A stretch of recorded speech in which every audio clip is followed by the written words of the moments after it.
good. Got to play golf with the family. And beat Danny at paddleboard or pickleball, right? I did crushed him. It was soul crushing and it felt great. That's what your kids are for. Exactly. Well, welcome to another episode of Building the Pride, the return of Mike Part 2. Part 2. Yeah. Mike, we covered both the Vikings and Steelers games in last week's episode. So we could maybe preview the Bears. All right. And I like it. Talk a little bit. I have listened to, shockingly, I have listened to a podcast. And they brought up, the topic was teams who flopped this year. Okay. And or like I think a better way to say it is teams that did not meet the expectations that they had coming into the season, right? Yeah, teams who disappointed. Yeah. So shockingly, Detroit was number one on that list. So shockingly, well, yeah, I think that they were held to. Hey, Donkey Kong! What's up, Donkey Kong? Happy New Year! So thankful for the offseason, top free agent center or bust. So let's just talk about that, Mike. All right, let's do it. Yeah, I have read today on Pride of Detroit that Jared Goff was asked in an interview about Frank Ragnow. And Jared Goff said, I'll talk to him, but I'd be very surprised if Frank wanted even on to the come table. back. Right. Yeah. So the best case scenario for the Detroit Lions is that Frank Ragnow heals up, gets rebitten by the competitive bug, and wants to come back and play for 1 year. Let's not talk about that. That's kind of self-explanatory. What do they do if he doesn't? Hope and pray. I think that's a lot of it. I think that's a solid, well, their fans certainly will be. If you draft, let's just get this out of the way like real quickly. If you draft a kid, they're not going to come in and play center at like even a Graham Glasgow level right off the bat. You don't think so? I mean, Graham Glasgow was pretty miserable. So the issue I think that Graham has this year is that I've watched numerous videos about or breakdowns about why the offensive line isn't doing what they're isn't effective at what they're trying to do. Right. And most of it stems from the fact that Frank Ragnow could basically hold his own against virtually any defensive tackle in the NFL. He may not win every exchange, but he could stand there and stalemate the biggest, the strongest. What's up, Thomas? Those kind of guys. He could stalemate them the majority of the game and win some of the exchanges, right? Right. Graham Glasgow's not doing that. So what do you do? So I don't think that a rookie comes in and just is the same kind of, we need a center in free agency and draft a tackle. We'll talk about it. I think that I doubt that a 22-year-old is going to come in and serve against 28, 30-year-old defensive tackles that are, well, how do we have 11 people in chat right now?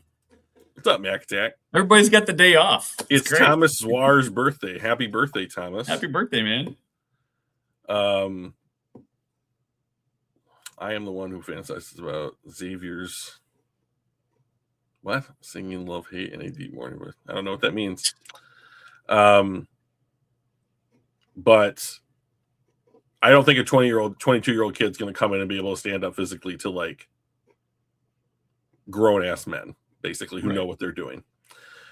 I also don't think that a rookie center is going to come in and be able to know what the blocking assignments are, recognize what's happening at the line, have the communication with Goff that he needs to have in order to function independently. So if you start a rookie, I think that you see much the same thing that Graham Glasgow offered this last year. So that leads me to, shall we sign a veteran? Which was, I think, already echoed in the chat. Hey, what's up, fan man? Right. So here's the trouble with signing a veteran. Yeah. Just not out there. There's I'm not looking at many. Spot Track at the 2025, well, this season, this offseason center free agents. And we've got John Feliciano from San Francisco, 10-year vet. He's 33. He'll be 34. Cody Whitehair, 9-year vet from Las Vegas. Nick Harris, 5-year vet from Cleveland. Nick Gates, 7-year vet from Philadelphia. Have you heard of any of these people, by the way? One or two of them. I have some names that you have there. See you later, Thomas. Yeah, Sam Mustafar, Doug Kramer, Wesley French, and Dieter Eiselson. So here's the thing, is that I think that there's some people who are, so I think Zero Bills has has seen where I'm going with this. There's some people who I think are either currently playing guard or have spot dutied at center this year that ended up being real options as starting centers in the NFL next year. So Hank Fraley's son, Trent, not draft eligible until next year. So there's 4 guys that are quote unquote I think might be available on the free agency market that the Lions should at least, I don't know, do some due diligence on. One is Connor McGovern from the Buffalo Bills, who is either in a contract year or whatever. If he makes it to the free agency market, I would bring him in for a visit, talk to him, see what's going on. The other one is Cade Mays from Carolina. Yep. He is coming off of his rookie deal. He's 26. He fits the height, weight, speed. He did spot duty for Carolina. These guys are not. Please, no one come at me about like these guys aren't as good as Frank Ragnow. I know that. Yeah. Frank is a potentially Hall of Fame quality center. Yeah. So I am just looking at like quality replacements to keep the offense not having the same issues they had this year. Yeah. So Spot Track has Cade Mays market value at $12 million a year. Okay. Just throwing that, because that's going to be a concern that we also have to figure out, right? Because we don't have that much cap space. We still have to figure out what are we doing with Brian Branch? What are we doing with Gibbs and with Jack Campbell, right? So there's guys we have to re-sign, and we're tied up against the cap, and 70 million of it, 69 point something million of it is going to Goff this year, right, until they restructure, because they have to restructure.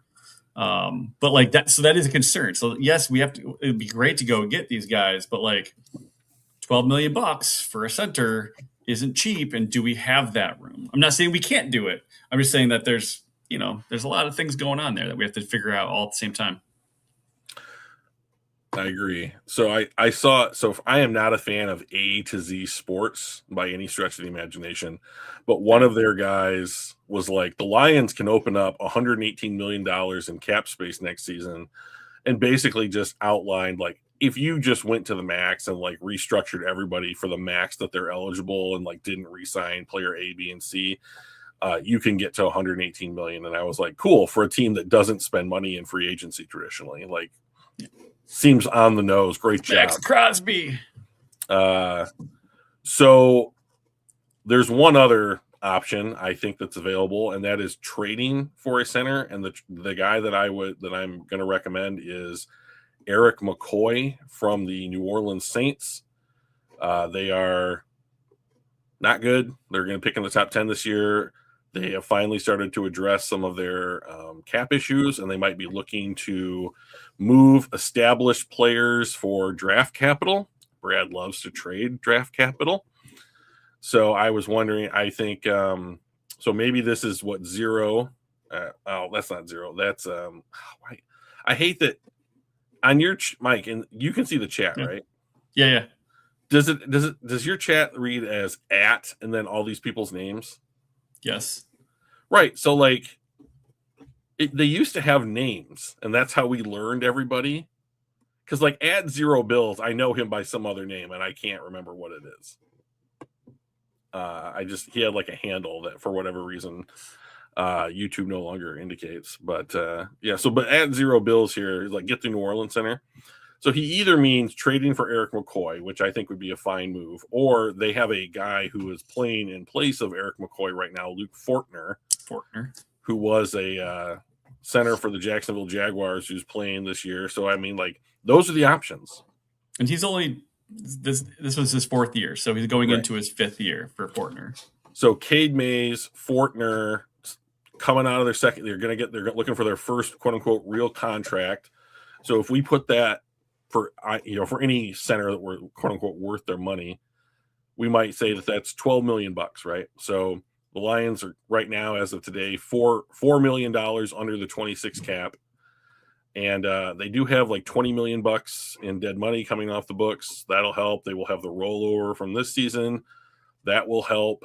They can restructure, I believe, Sewell, Amon-Ra, and Goff, maybe even McNeil. So there are avenues to getting some cap flexibility, but like now we are to the part of the roster construction where they've identified the pillars, the guys that they have wanted to commit to, and now there's less money, Yeah. So you wrote, what do you do with guys like Jahmyr Gibbs and Jack Campbell? Well, that was a really good class. You have to re-sign them, right? Of course, absolutely. But here's how I would do it.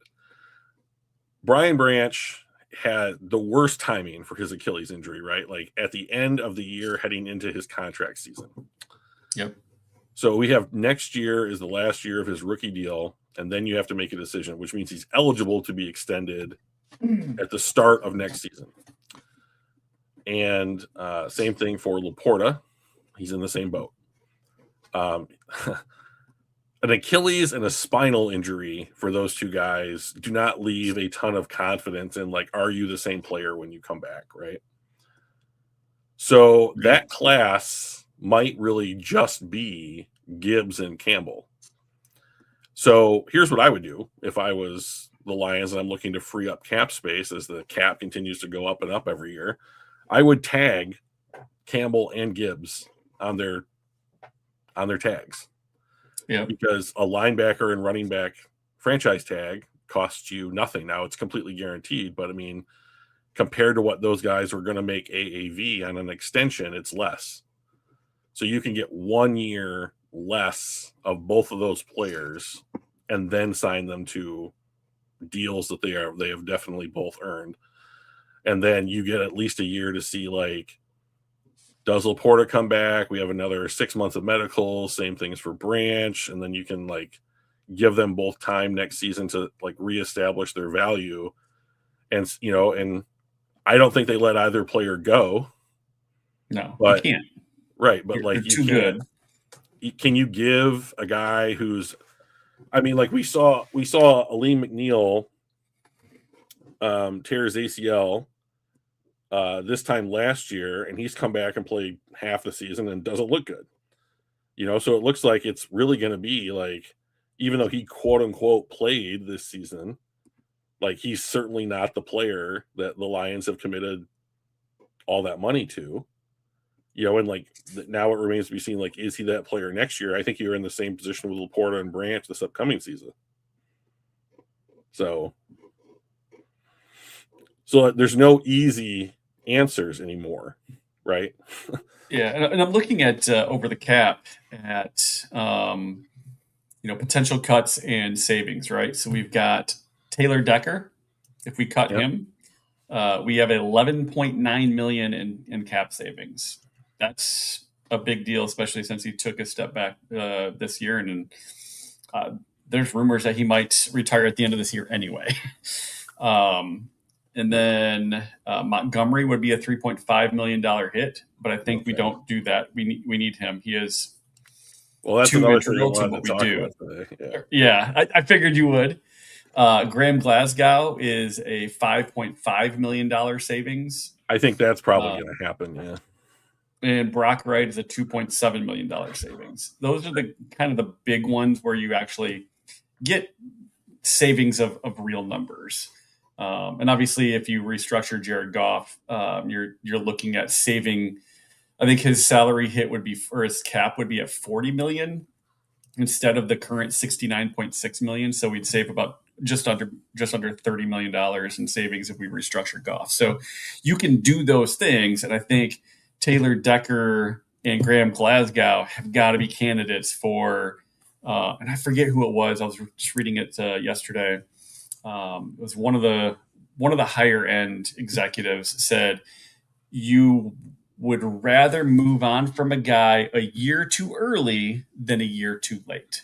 And I feel like Decker might be one of those guys where you're like, well, if we stuck with him one more year, he is what we've got. We know him. He knows the system, yada, yada. But are we actually just better off cutting him a year earlier than a year later?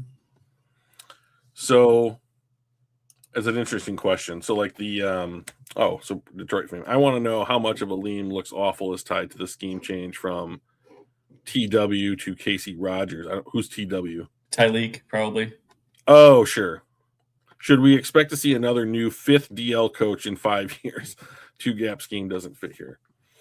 So maybe TW, is that the defensive line coach? Might be. Hey, Detroit fan man, can you elaborate on who TW was? Terrell Williams, last year's D-line coach. Thank you, guys. Okay. That's an excellent question, and I don't have a good answer for it. I mean, like, what I would like, I think Kelvin Shepard did a good job as our defensive coordinator this year, following up from Aaron Glenn.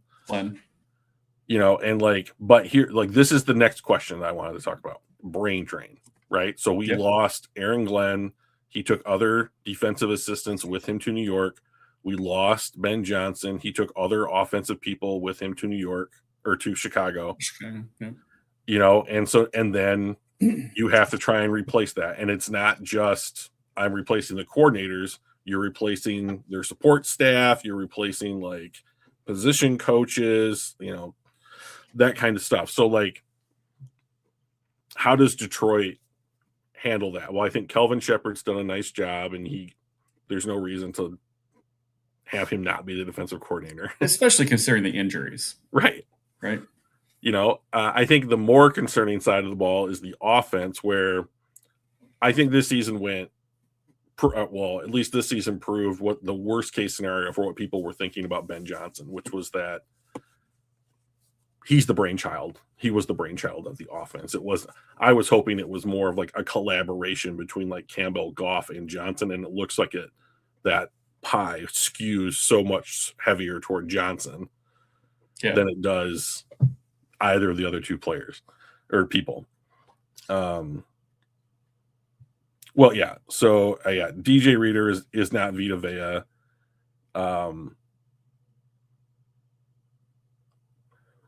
So remember, Aleem was used as a nose tackle in college, and then when he came to the NFL, the Lions converted him to a 3-tech because Onwuzurike was hurt for 3 years, and then they went out and signed DJ Reader, I believe, in after year two of the regime, and he's been here now 2 years, and he's a free agent as well, and he's your quintessential 2-gap nose tackle, run stuffing, occupy multiple guys, huge world body, enormous human being kind of person. And that's all they ask him to do. That's all they ask DJ Reader to do, is just eat up 2 gaps and stop the run. And he does a pretty decent job of it, but that's supposed to free up McNeil to have one-on-ones. And I don't know. I just think that it's the combination of coming back, trying to get into game shape, learning to trust your knee again. Obviously what you're asked to do matters a great deal, the coaching, but I don't know how the coaching has affected Lee McNeil. I mean, he was effective as a 3 technique when they were beat a guard and get into the backfield, and blow up a running play, put some pressure on the quarterback, whatever that was. He was really good at it. So, I mean, if I am constantly shocked at any professional sport when they acquire a player and then either put them in like putting a round puzzle piece in a square hole. You know, like, here, you're good at X. We're going to ask you to do Y. I don't understand that, you know. Yep. You know, so that's why I've always felt like the coaches that are the quote best are the ones that are like, this is what my players do well. I'm going to put my players in a position to do what they're good at. And then we'll just figure out the rest, you know, later. But he's got to play better than he played this year. I mean, you're if you pay this dude $28 million a year and then you change position coaches or unit coaches or whatever you want to call them. Yeah, and schemes. And then you're like, oh, he's not playing well. You gotta get rid of that scheme.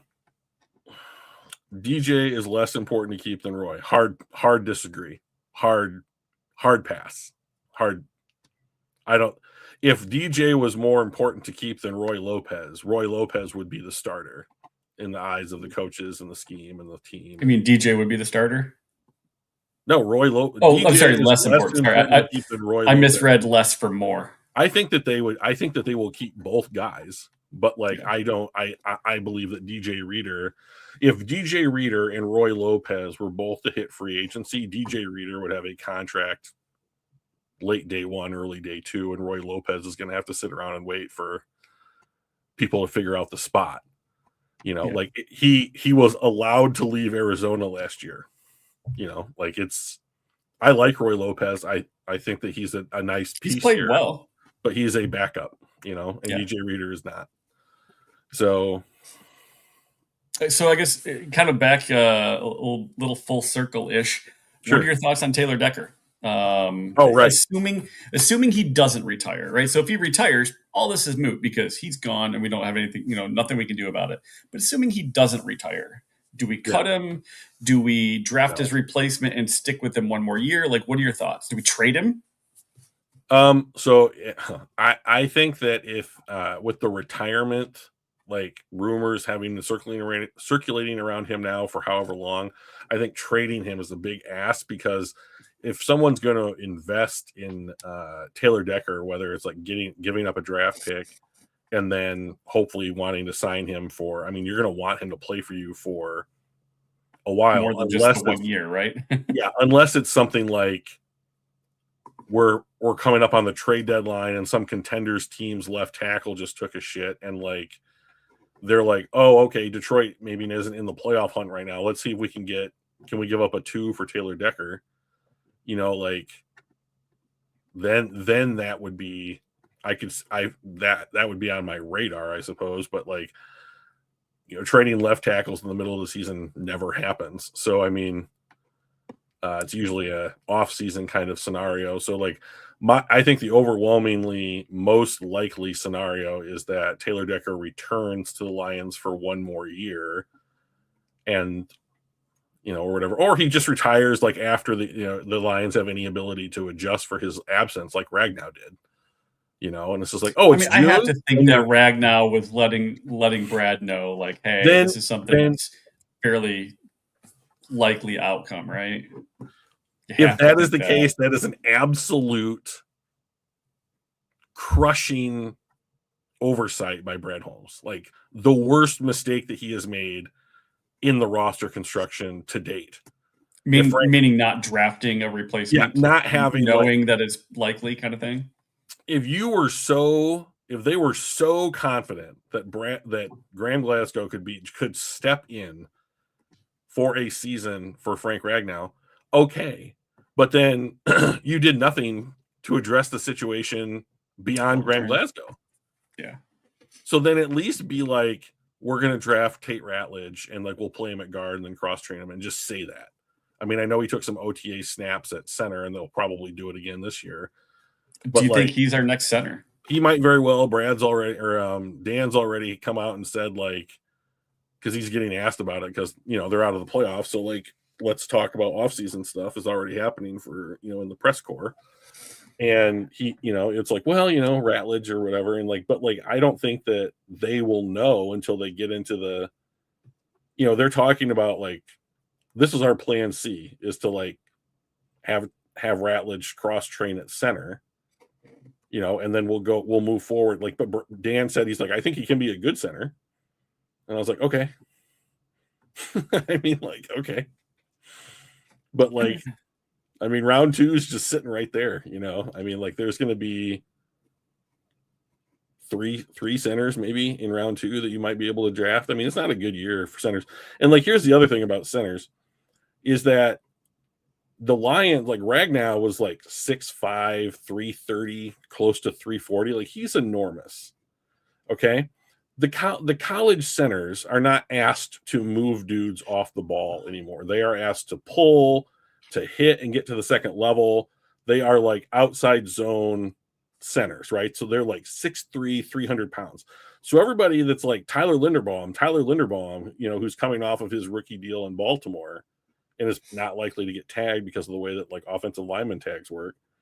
They're like, go sign Tyler Linderbaum. And I was like, he does the opposite of what the Detroit Lions want to do with that position. Like, okay, if you're up for a total offensive run game scheme change, then sure. But he's not the dude that moves the defensive tackle off the ball. So I don't know. I mean, like, you could go that route, but like Connor Lew from Auburn, Jake Slaughter from Florida, like, they're not behemoths. They're these fast pulling centers that have been asked to play outside zone for most of their collegiate careers. And like, and you just don't have the height, weight, speed to do some of the stuff that the Lions want to do. That's the problem, is that the Lions archetype for the position is being phased out of football. So yeah. So that's the thing. So I mean, like, I agree. I don't think that they're going to draft a starter at center. Like, you either did like you have too many needs. Yeah. Well, I mean, and I'm sure we're going to go through, once the offseason hits, we'll do a year in review, and then we'll really talk about like diving into like a deep dive into the position group needs. But like, yes, center's a need, but so is guard, and so is. I think so. I mean, I think our interior offensive line as a whole was not good at all. And yes, a lot of that was the center and Graham Glasgow playing like absolute dumpster fire. But we also had a whole bunch on especially the left guard. I didn't think it was kind of a round robin of like people from injury standpoint, but none of them were particularly great.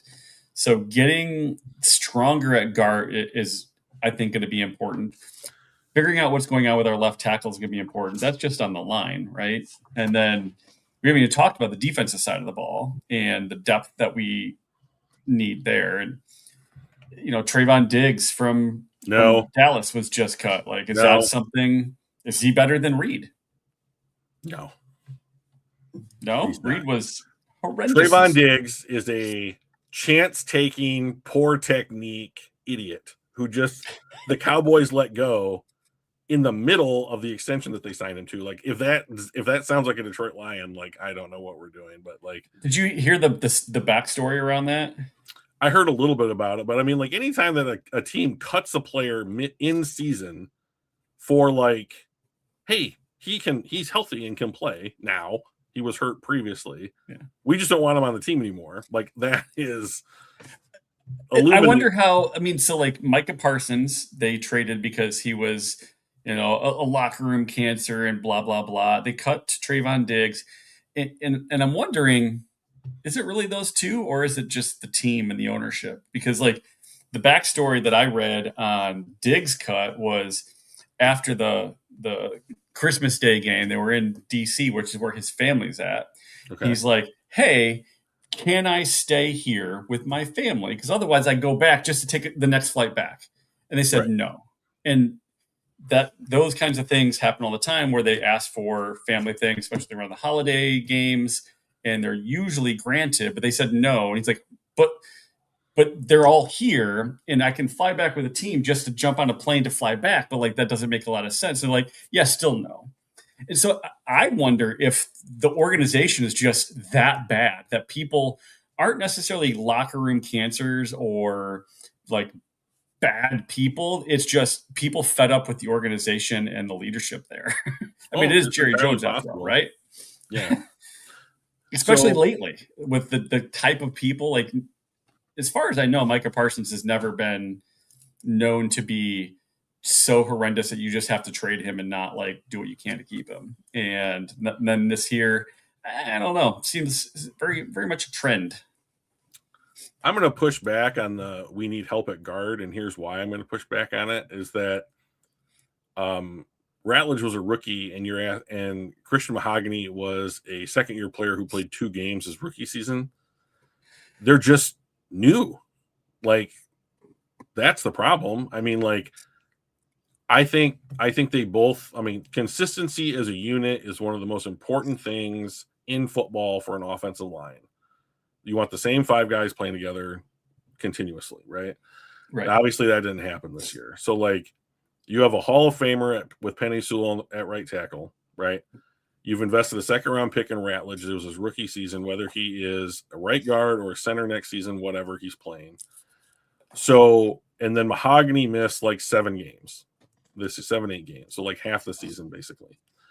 So, if you are convinced that a player in his second year, and this goes for Terrion Arnold as well, is all done because he missed half a season between his rookie and second year, and as an organization, I'd be shocked if they were like, no, we have to move on from Terrion Arnold. We have to move on from Christian Mahogany because, and like, yeah, I mean, that's fair.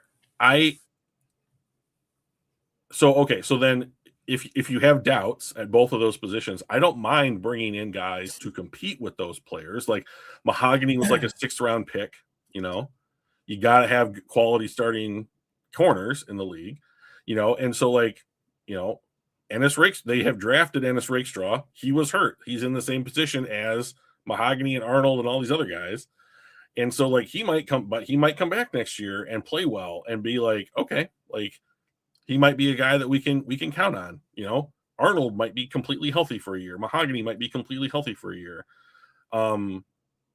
So, but if health they're would not, be a really big deal for us. Just absolutely not leading the NFL in games lost. That would be really great. Finally. So they have also drafted Miles Frazier last year in the later on as a day 3 pick. He was hurt, but I got to step away to blow my nose real quick because it is very drippy. But I'm listening. Okay, great.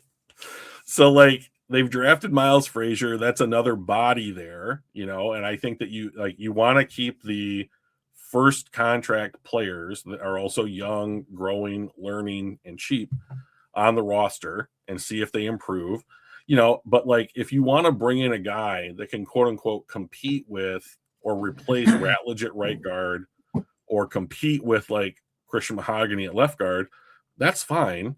But then that's the second guy that you have to bring in to do that because you have Frazier on the roster as like a, you know, he's not one of these like Christian Cologne, Kingsley Aguiakun type players that are like practice squad elevations most of the time. Like, he's a drafted player who's in development, you know. And so, like, I think that do the guards need to get better? Sure. But like, I think Isaac Tesla will also be better next year, you know, because he was a rookie this year, you know, and that's they have to grow up and get their bodies right and get their heads right, you know, and have that kind of and build that kind of consistency again.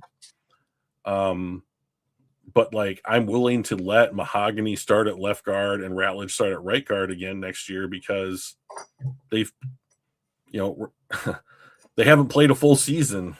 Yeah. They don't have a full season of games. Where do you focus the offseason then? Okay. So, I mean, that's a good question because, okay. So like we talked about Decker, right? Yep. Left tackles in the NFL, or basically all tackles now in the NFL, are like quarterbacks in the sense that like you either draft them high or you probably don't get a good one. Like the biggest exception to that is Jordan Mailata, who was part of the foreign player exchange program. And like the Philadelphia Eagles converted him into a top 5 tackle in the NFL. Like, that doesn't happen. So you can't rely on that. But the Lions right now are picking 15th, or as I like to call it, the worst spot in the NFL draft.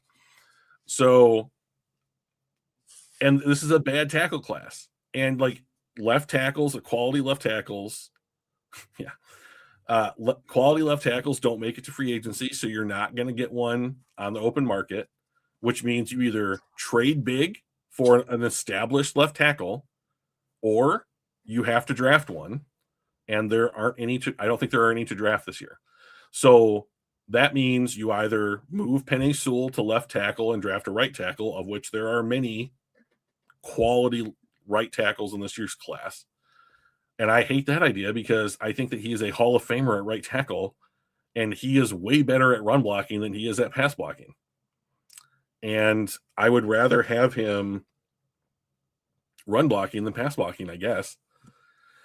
And there are some guys on day 2 that I think the Lions could look at that might be like, you draft this guy, especially if Decker's here for one more year, and you let them be in the room, talk, work out, learn as much as you can from Eric Decker.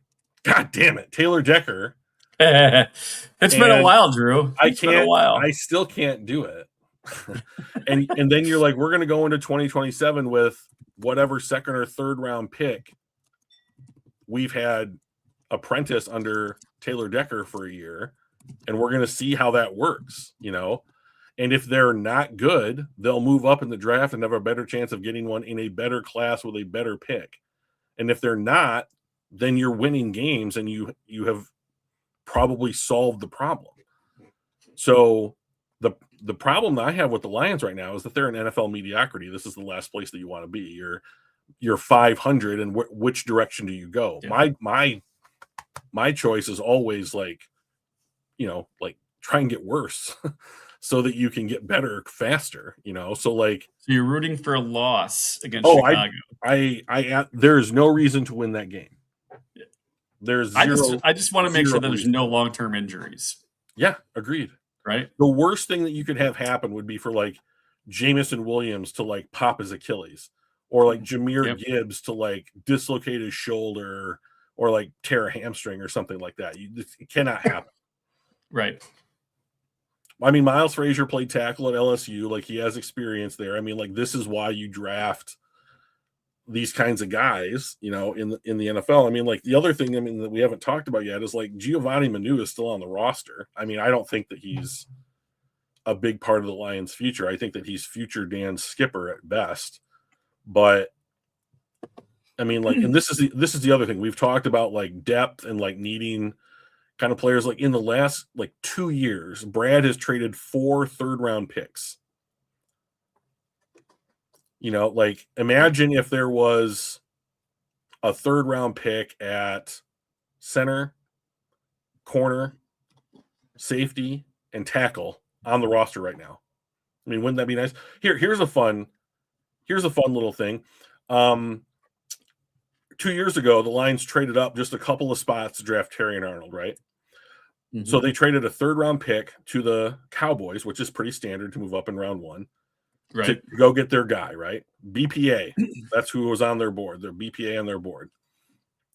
So the third round pick that they traded became Cooper Beebe, who starts now for the Dallas Cowboys on their offensive line. He might be a center, and 5 picks after 5 picks after the Lions drafted Arnold, the Ravens took Nate Wiggins, who's a man corner who's playing really well on a team with no pass rush.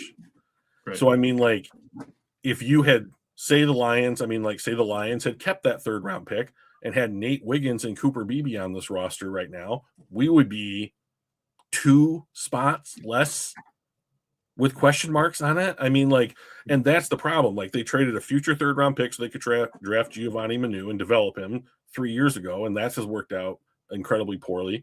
And the only one of these trades that I like is the fact that I think Isaac TeSlaa is going to work out to be a pretty good wide receiver, but he's worth 3 guys.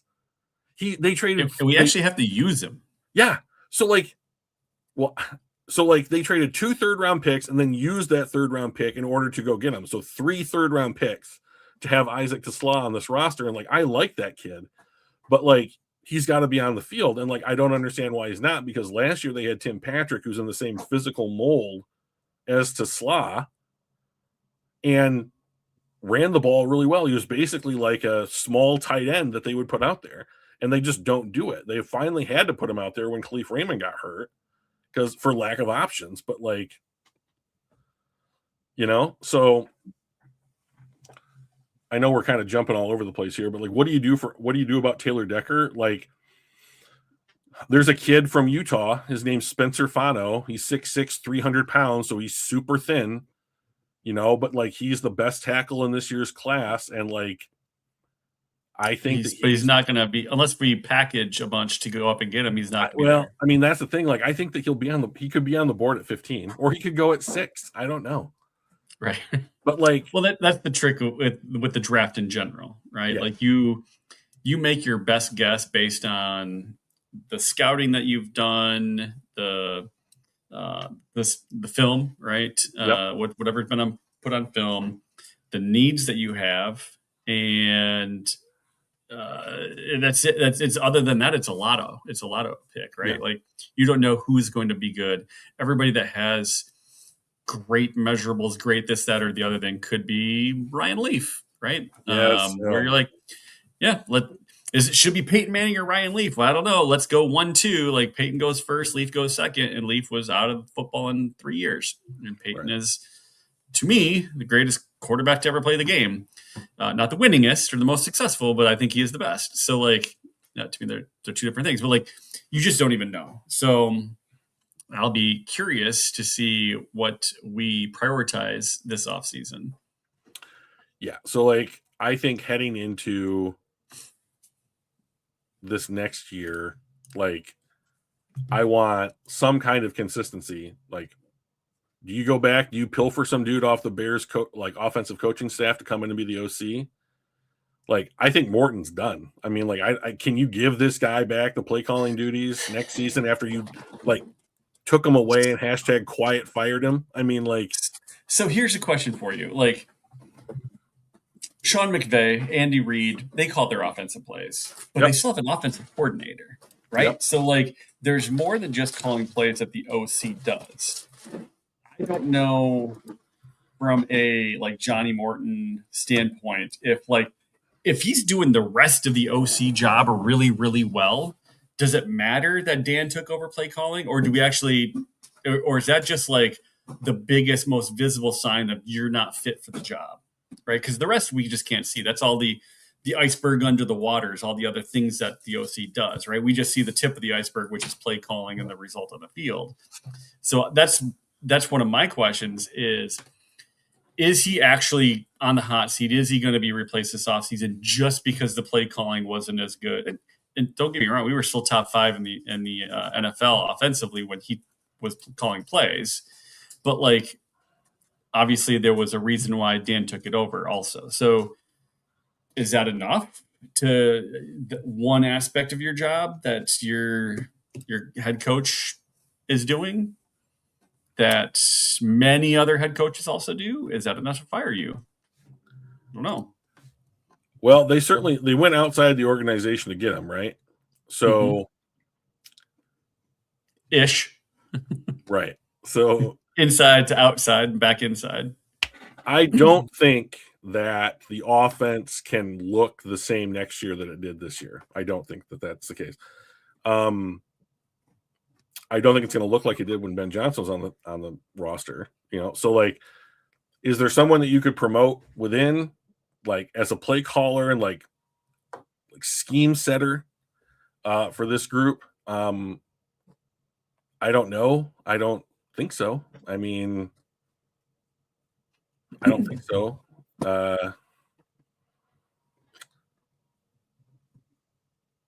Yeah, I mean, I think Dan Campbell needs to be the head coach, right? And that someone else needs to be calling the plays. And like Dan can be like, go for it on 4th down or call timeout or whatever. But like, I don't want him to process the full play sheet and the strategic 4th down. Do we go for it? Time management, clock management. You're just spreading your brain cells a little bit too thin.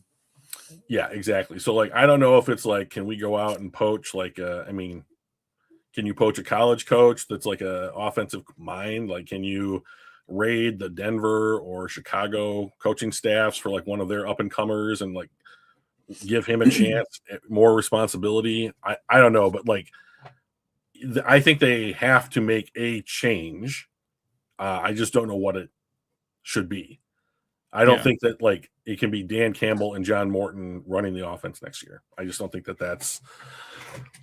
I mean, like, and Campbell's not going anywhere, right? Correct. So yeah, correct. He's not going anywhere. It makes the question mark in that formula pretty clear. It's the Morton is the question mark, right? Yeah, I mean, Brad and Dan have had too good of a working relationship. It's not Dan is not going anywhere unless Brad Holmes needs a scapegoat to save his job.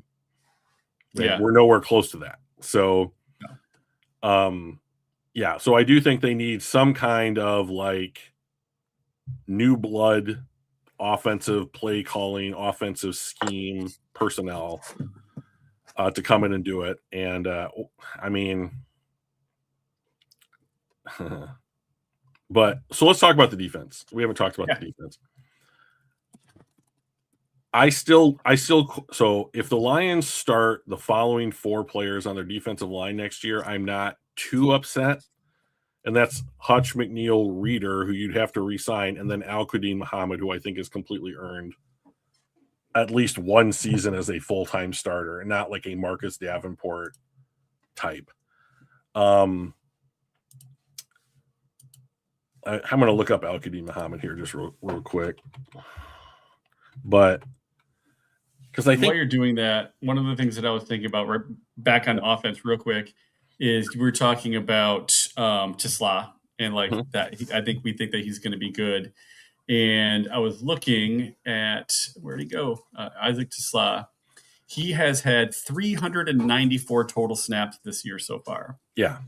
He has 15 targets. Right. Okay, let's talk about that and finish the offense entirely.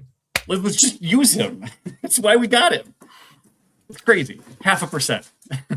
With Amon-Ra St. I think Amon-Ra St. Brown missed one game, and Laporta has been out for a pretty decent chunk of the season, half the season plus, something like that. Jameson Williams' target share went up, and I think that he showed that if you target him 6, 7, 8 times a game, he can be the 100 yard plus a touchdown receiver.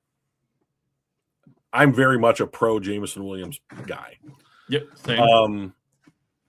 Here's the issue. Amon-Ra St. Brown gets 2.5 times the targets that any other wide receiver on the roster gets. So he is effectively some combination of Sam Laporta, Jameson Williams, Jahmyr Gibbs, and the next level, like Isaac Tisla, basically. So I am not advocating that Amon-Ra St. Brown has less of a role on this offense, but like Jared Goff knows who he can trust on a down-to-down basis and forces. I think we've seen, 6 or 7 games this year where Jared Goff only has eyes for Amon-Ra St. Brown and just forces the ball to him regardless. It's Linus and his blankie. It is blankie, yeah. Right? And I get it. Like there's dudes in his face. He's had to adjust to pressure, and no quarterback plays better under pressure than they do when they're kept clean or whatever. But the idea that like Jared Goff can be kept clean as often as he needs to is ridiculous. And I think he only faced it was just shy of 20% pressure rate. Like there are guys like Joe Burrow and Lamar Jackson who are getting pressured, and I think Patrick Mahomes was pressured at something like 38 or in the low 40 percentile of pass reps that they're receiving pressure. Jared Goff is getting pressure in the worst offensive line season that we have seen, since like year 2 of this regime. He's facing half the pressure rate that those quarterbacks are facing. And like we just don't spread the ball around, and like, I get it. Like Laporta's hurt, you're facing more pressure, but so on that, if you filter, I'm going through PFS premium stats here. So I always filter at 20% of the highest, just to get rid of the people that only played a few, a game or two, right? So the percentage of dropbacks that are under pressure, where do you think Goff is out of the 43 quarterbacks that qualified? 25th. As bad as our offensive line has been, they're the worst. Where do you think he falls? 25th. That's exactly right. He is 20, well done. Thanks. He is 25th most pressured quarterback in the NFL. Yeah. So I mean, the whole the offensive line is so bad, he's pressured more than anybody is just wrong. He's the 25th most pressured quarterback in the NFL. And if we look at his grade, I need to scroll a little bit here. He is also 25th grade while under pressure, which is about right, right? Like if you want to be in the top 10, but he is not. So while he is right in the middle of the pack of volume of pressure, he is middle, that same middle of the pack on actual performance. So there's this comment right here 47.9 by Brian. Pressure up the middle hurt our run game more than Goff. I disagree. So here's the thing that I think hurt the run game this year is that I love Jahmyr Gibbs. Like, I think he's an excellent player, but you got away from the Lions cannot get themselves down to like 2nd and 5, 2nd and 6 this year. They just couldn't do it. So their success rate on Mike. So last year, the Lions, per Next Gen Stats, the Lions' success rate on third down was like 48.9% or some crazy high number. How many percentage points did our success rate on third down drop from last season to this season? So they were 48.9 last year. What percentage are they this year on success rate on third down? 18%. Wow, that's a lot. It's 38%. So they dropped 10 percentage points when converting on third down from last year to this year. That's a huge problem. And to me, the problem is based around the idea that like they would do something like this. They would pass on first down and they would have a run and get 2 yards. Then there would be an incomplete pass. Now we're in third and 8. Yep. And the offense is just not situated for third and long. They're situated for like 3rd and 3, 3rd and 4. And like, if you look at David Montgomery's number of rushing attempts over like the last 7 games of the season, it is in the single digits. Yep. And like, okay, so Jahmyr Gibbs is getting more carries. Okay. He's really good. I can understand why people would want to give him more carries, but it has to be something closer to 60-40 as opposed to 80-20. And even his carries, one second. It's a little bit of the Barry Sanders effect where it's like, I'm going to run for 1 yard, -2 yards, 3 yards, then rip off a 50-yarder. And now over 4 carries, it looks like I have a 15-yard per carry average. Right. But like down, if you look at the Lions offense, not by numbers or averages, and look at it by like from this play to the next play, what does this 4-down sequence look like? So much of the time this year, it was ineffectual run or incomplete pass followed up by a solid like 3-4 yard gain, and then they're still in like 3rd and mid or 3rd and long, and they can't convert.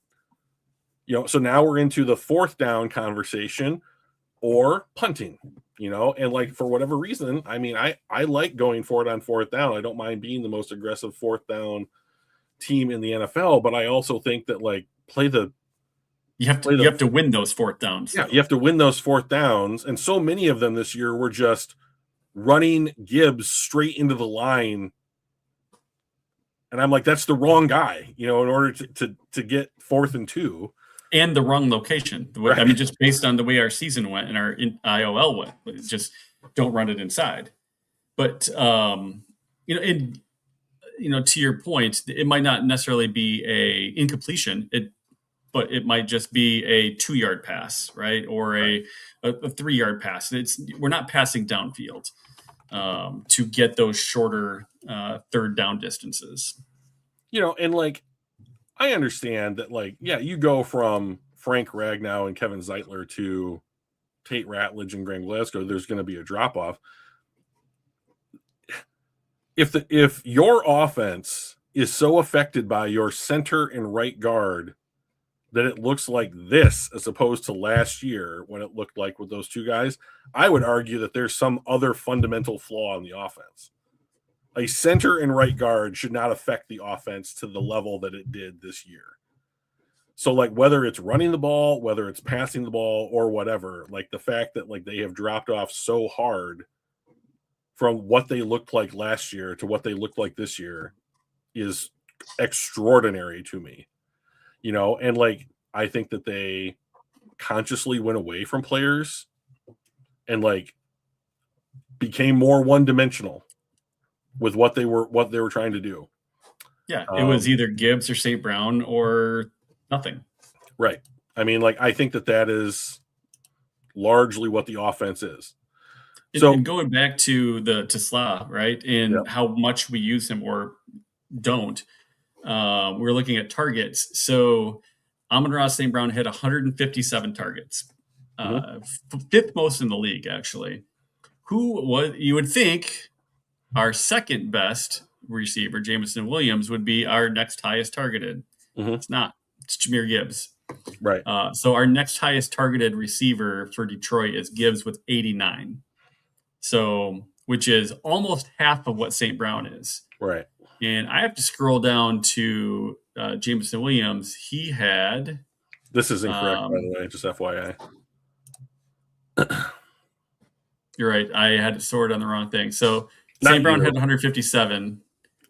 Jameson Williams had 94. Jahmyr Gibbs had 89. Yeah, I wasn't talking targets. I'm talking about this.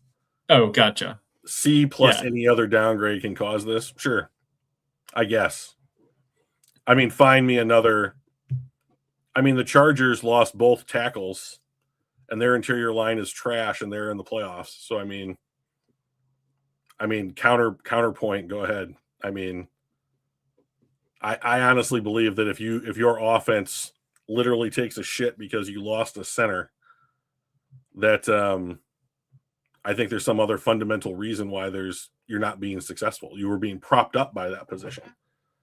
So, I mean, I have a theory, but I don't want to talk about it right now because we haven't talked about the defense at all.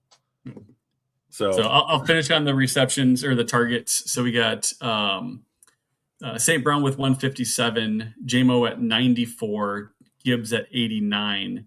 And then we have to scroll to Laporta at 49. And Montgomery at 28. Like, if it's not just a couple people, the rest are just decoys out there. And I think either A, we need to be more creative with our play design to get more people into the plays and have actual play designs where Tesla is the number one target and St. Brown is the number two or whatever. Or we need to have the quarterback be able to go through the progressions to get to the other ones instead of going first possession dump off, progression dump off, which is what it appears to be. It's super frustrating to watch when you see that kind of progress and then no consistency on offense. Because they know, I just have to double up on St. Brown and put someone high over the top to make it so that he's afraid to throw to J-Mo. And then what do? A whole lot of nothing. They dump it off to Gibbs and hope he does stuff. So we need to get guys like Tesla in there. And even Khalif Raymond. Like, I didn't even see him he's 27 targets the entire season. I mean, his snap count doesn't support that either. I mean, like, they had him in there for, like, there were a couple of games, especially after Laporta got hurt, where, like, Raymond was playing, like, 30, 40 snaps a game. Yeah. And I'm like, why? I mean,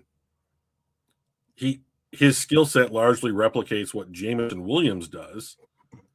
But, like, if you're not going to bring him in and use him, and, like, who's he going to worry? I mean, like, Tesla at least can block, and, like, his size is a problem for opposing defenses. And you already have the speed problem on the field in Williams. Yeah. So I don't think that they should have been like, oh, more speed. Like, I just doesn't.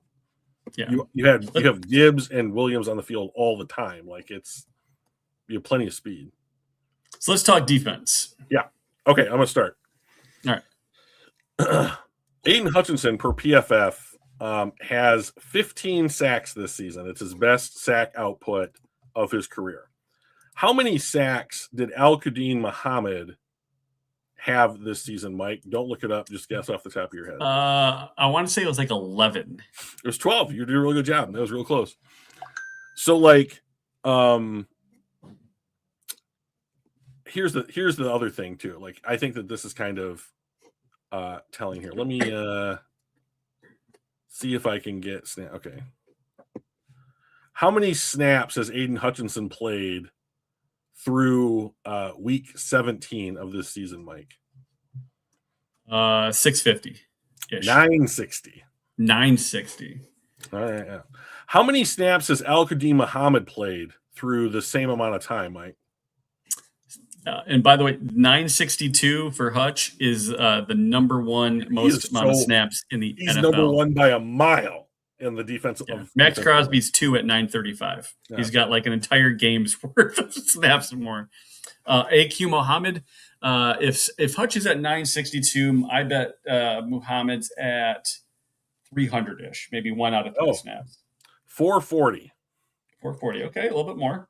So here's what I'm wondering. I think I am a bit. You and I have spoken a little bit about this a week or so ago, but I am becoming a big believer in the idea of force multipliers, or basically like you have a great player, and then you give him a sidekick, Batman and Robin, tag team partners, whatever analogy you want to go with, but like somebody who's going to feed off of what the other guy is doing, right? So one guy, so one guy's got, it's the Steph Curry effect. I like the gravity. Like Aiden Hutchinson has gravity. Like he pulls attention, he pulls other teams to like game plan towards him, right? So therefore, there has to be a margin that you can exploit somewhere else, right? So I think AQ Muhammad this year, his season, to me, what it says is Aiden Hutchinson is good and can get his, and we can have another guy produce over there. So like between those two players, they have 27 sacks this season. Like, it's not bad. Like if you told me we'd have 2 pass rushers and had 27 sacks between them, I'd be like, okay, not bad. And still, I don't know that the pressure on the season looked good. Can you imagine what if AQ Muhammad had 600, 700 snaps? Why are we playing Marcus Davenport? Is Josh Paschal going to come back and get some of the snap share? Why isn't AQ Muhammad getting 700 snaps this season? Yeah. The reason that I think he's not getting it is because of matchups, and he's not very good against the run. And the Lions want to stop the run. And I'm like, we need to be shooting. We have Reader. we need to re-sign DJ Reader and let Jack Campbell flow off of whatever open gap DJ Reader's opening up. Yep. And you give AQ Muhammad a chance to be a foundationally scheme. He is a different kind of player than Marcus Davenport. And you need to lead with the kind of player that AQ Muhammad is and not the Marcus Davenport type anymore. So you already got the other side with Hutch just wrecking things anyway, right? So you don't have to worry about that. Hutch will do Hutch things. Here's the thing I want. I think they either need to do, in the draft, I would like to see, or maybe even in free agency, depending, I would like to see a guy that can give Aiden Hutchinson 15 to 20% less snap count on the field, because they're burning him up. Like if he was a running back, like he'd be 12 years into his career right now with the kind of like wear and tear that he's taking up. Myles Garrett only plays 75% of the Browns defensive snaps. Aiden plays something like 90 for the Lions, and I love him. He's my favorite player and I want him to be successful. However, I also don't want him to have his career last 8 years, So like, I would love to see him be able to have a little bit of taken off of his plate. So if it's, whether that's AQ Muhammad being his normal backup and like he still gets his 440 snaps, proven that he can be like an effective pass rusher, and you get another guy, preferably a rookie on the other side, or you let AQ Muhammad play and let the rookie be the backup. I don't care. But like, I think that AQ Muhammad has earned a spot as a starter on this team. I think that you can probably let Josh Pascal and Marcus Davenport walk at this point and at least let them test free agency. And then I would spend either a first or second round pick on a pass rusher. Did Trey Hendrickson get re-signed in Cincy? Did not. He did not get re-signed. They gave him some kind of like token here, please be quiet money. And then he played for a little bit, and then he'll be in, unless they tag him, he'll be in free agency next year. So I would imagine that's what I was looking at the list of free agents. And I'm like, I could have sworn that he's the number one listed edge free agent. He's not going to be a Lion. It would be interesting. His market value for as far as spot track is listed as 25.5 million AAV. Yeah, I would be shocked. Let's just hang on. Let me just see who's got the most choice. So the Titans, Chargers, and Raiders are all projected to have over $100 million in cap space next year. Like, I would not be surprised at all if Trey Hendrickson is a Charger next season. And we currently, per over the cap, have 4.3 million. It's less. But again, less. we're gonna get 30 million ish when we restructure Goff's contract. When we likely cut Graham Glasgow, that'll be another 5.5 million. So we can get like an additional 35 million. So we could be up in that 45 million range relatively easy. If that's what we want to spend the vast majority of that cap space on. Yeah, basically. And nothing else, right? I mean, because you get Trey Hendrickson in your rookie class, or you do other things, right? So the Lions have typically wanted to be able to go into the season with somewhere between $20 and $30 million in cap space for like flexibility. They view their practice squad as an extension of the actual roster, so they elevate people pretty frequently from their practice squad. Matchup reasons, injury reasons, like they want a true, like, how many people are on the practice squad? 12, 11, something like that, and the roster is 53. So they want a true like 65-man roster. And they need some kind of flexibility for that. So if you think that the Lions are going to have to sign their rookie class, which is like $11 million on average, the cap's going to go up, they're going to have their rollover, and then they're going to need $30 million in cap space just to function the way that they want to function during the season. I think you've got to free up, let's see, that and that. I think you got to free up somewhere between like $25 to $35 million in cap space this season. And then if you want to sign somebody, then you're going to have to free up more, So it's like, if you want to actually make a splat, like, so last year they signed DJ Reed day one, the free agency, right? So $16 million a year. So they spent $16 million, or what have you. So if you want to do something like that, then I think you're probably going to have to restructure Goff and St. Brown and push. And Reed has not played well this year. No, he's not. So like, here's the other cut him, right? Because we would actually have a $9 million cap hit in addition to. His contract is such that I think that he's on the roster for his full 3 years, the way that they've structured it.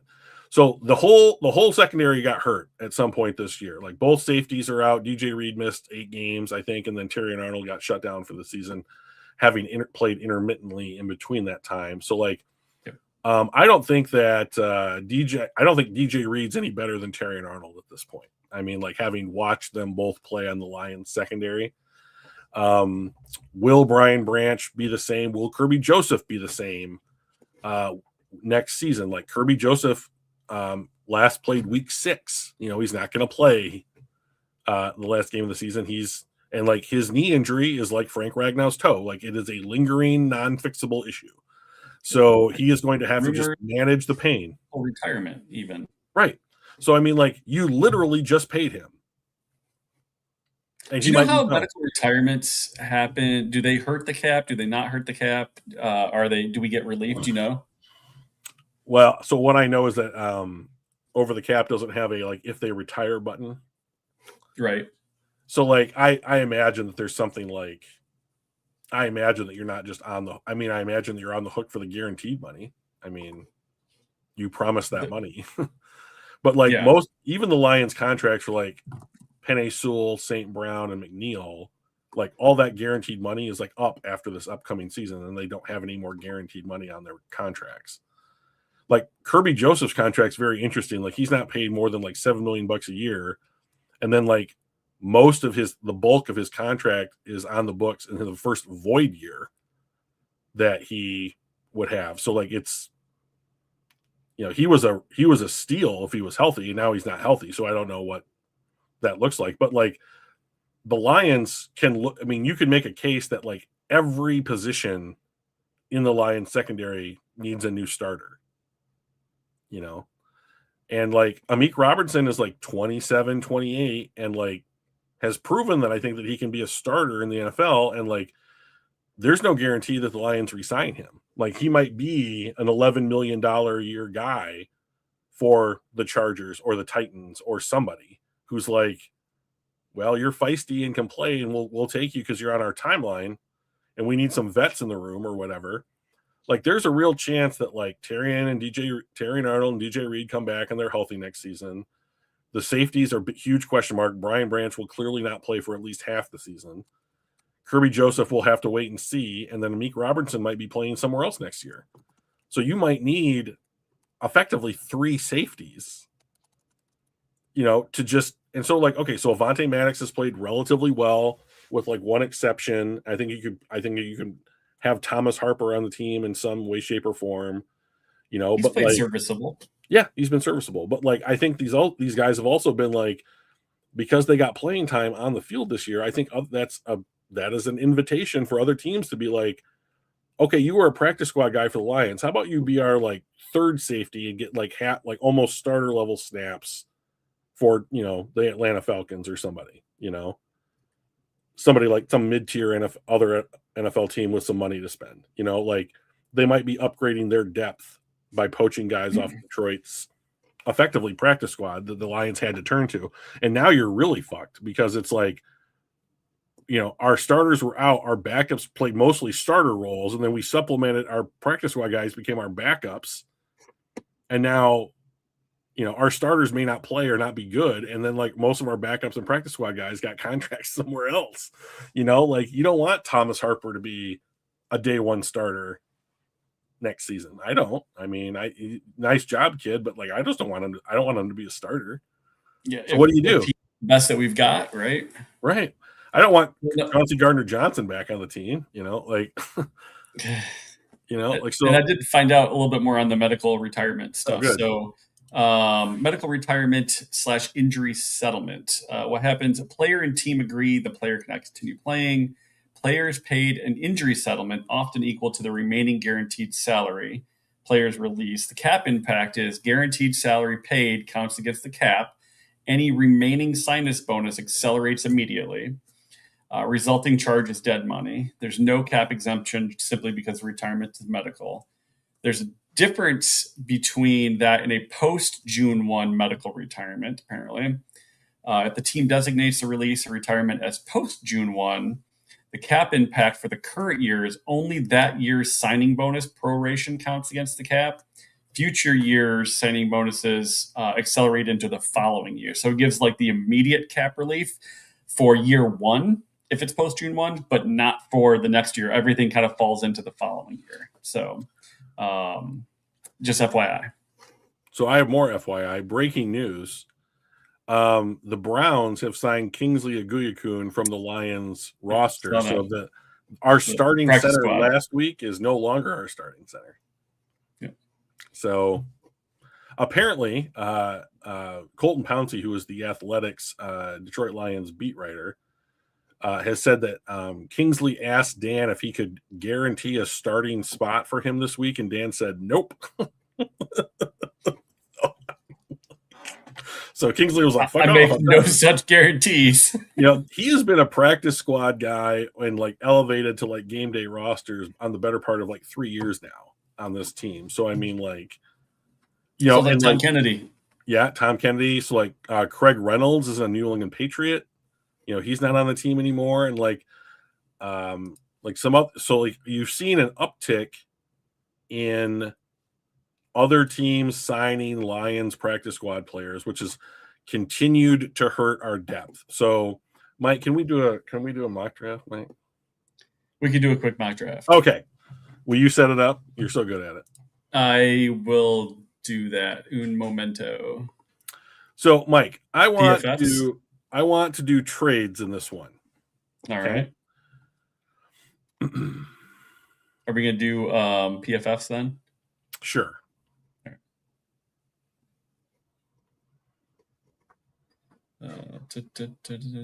Is it warm down in Florida, Mike? I played golf on Christmas Day, which was great, and then a couple days later, yesterday was 60s. Today's 60s. It'll be back around 70, I think, tomorrow and the next day. Yesterday was 40s. Sorry, yesterday was 40s. My wife corrected me. She's very good at that. Yes. Partially because she's got a lot of practice because I'm wrong a lot. But can confirm. Yeah, I can confirm. Recorded in history forever. So, why is this not doing it? Mock draft simulator. There we go. But yeah, it's beautiful down here right now. It's sun's out, and I think today is supposed to be what's today supposed to be? Mid-50s today, and then back up into the 70s tomorrow. That is so nice. Yeah, we went golfing on the 26th or on the 25th, and then we went to the Volcano Bay water park on Saturday. It was like 80 degrees out and beautiful. Okay, so let's just click on 7. We can stop wherever we want and then slow it way down. We're going to be drafting for the Lions. Yeah, and then slow the speed down because I don't. Yeah, so it's going to just do the first notch. Yep. And then positional value. Do we care? No, we don't care. All right. Entering the draft. All right. So before we start, do you want to trade up? Not for number 1. No, not for number 1. But do you want to trade up at all? I think we probably. I mean, if we can find a tackle or an edge rusher that's maybe slipping, I feel like going from 15 into like that 8 range is probably not a bad deal. All right, so let's keep an eye on. So I believe Miami picks 11th or 12th, Mike. Miami picks 11th. So let's pause it after pick 9 and see who's on the board. And then I think that Miami is the team that we're going to have to trade with to get the player that we might very well need. Okay. So we're going to start the draft. Yeah, you might need to kick it up to like the first notch on the speed. I don't think I can at this point. You can't? I've always been. So Dante Moore, Caleb Downs, Fernando, Jeremiah. You must be able to see it and I can't. Can you not see it? I can't see. So you still have the speed on the slowest? Yeah. Okay, stop it. Pause. Okay. So we could trade. I don't think Cincinnati is going to take either the top tackle and let's just see who's been taken. Has Ruben Bain come off the board? Nope. Okay, we need to trade now then. Okay. So let's offer 15. And then maybe offer them like a future, see if a future third will do it. Try that. Offer trade. Yeah, that always confuses me. Oh, not accepted. Interesting. Throw in like a 4th round pick this year, like 154. I'm gonna go with 205. Okay. There we go. It's us. Okay. So now we're picking 9th. All right. So scroll down. Is Ruben Bain? Yeah, Ruben Bain from Miami.